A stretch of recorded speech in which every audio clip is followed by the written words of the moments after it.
Hello guys, in this video I am going to show you how to search for parking lots on the EasyPark application, but first I just want to mention, don't forget to subscribe to my channel because at 10,000 subscribers I am going to show you my whole YouTube revenue statistics and growth strategy, how to make money online. Now let's jump into it. First of all, open the application on your phone.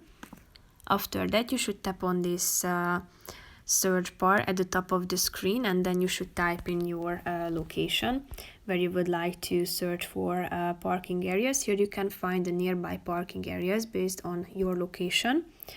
So click on the relevant one, but you can also type in into the search bar or use the map and search for the available parking lots. Click on the relevant one and then you will be able to find every information. Here you can set the parking time and the end time as well, and add your vehicle and spin the time to set it. Then you can add the method of payment, and as you click on the more button you can check out your parking, settings can be added and so on. So that's pretty much it for this video guys. See you in the next one. Bye bye.